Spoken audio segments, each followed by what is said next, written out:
நண்பர்களே, இந்த தம்பி பேர் தீபக். கேட்டுக்கோங்க.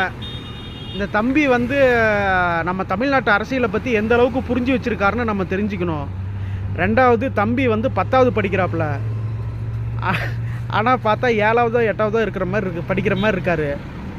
தம்பி 10வது தான் படிக்கிறியாப்பா? கையெடு, வைக்கப்படாத. சரி, எந்த ஸ்கூலில் படிக்கிற?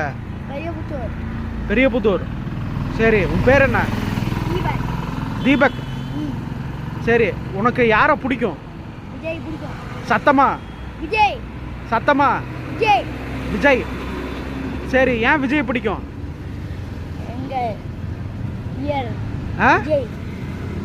சத்தமா அட கேமரால இருக்கா? எந்திரிச்சு நில்டா. சரி, சீமான்னா யாருன்னு தெரியுமா? சத்தமா தெரியாதே. ஸ்டாலின்னா யாருன்னு தெரியுமா? அவங்களும் தெரியாது. சரி, பழனிசாமி, எடப்பாடி பழனிசாமி யாருன்னு தெரியுமா? எடப்பாடி பழனிசாமி யாருன்னு தெரியுமா? தெரியும். யாரு? ஊருக்கு வருவார். ஊருக்கு வருவாரா? ஓ, இது இளம்பிள்ளை பக்கங்கிறதுனால சொல்றியா? சரி, நம்ம நாட்டு முதலமைச்சர் யாரு?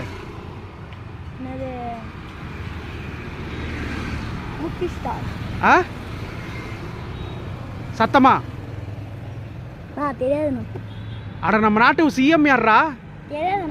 தெரியாது. எந்த ஸ்கூல்ல படிக்கிற? கவர்மெண்ட் ஸ்கூலா? கவர்மெண்ட் ஸ்கூலா? ஒரு அரசு கவர்மெண்ட் ஸ்கூல்ல தம்பி படிக்கிறாரு, தீபன். பட் ஆனால் நம்ம தமிழ்நாட்டுடைய சிஎம் யாருன்னு தெரியாமல் இருக்கிறாரு. இப்படியா போனால் நீ அடுத்த ஜென்ரேஷனில் என்ன ஆகும்? இதுலேருந்தாவது நம்ம மக்கள் தெரிஞ்சுக்கணும். கவர்மெண்ட்டில் சரியான எஜுகேஷன் இல்லை. இந்த வீடியோ பிடிச்சிருந்தா நிறைய பேத்துக்கு ஷேர் பண்ணி கொடுங்க. ரொம்ப நன்றி தம்பி. ஷேர் பண்ண சொல்டா. ஷேர் பண்ணுங்க. லைக் கொடுங்க, ஷேர் பண்ணுங்க. சத்தமா லைக் கொடுங்க, ஷேர் பண்ணுங்க.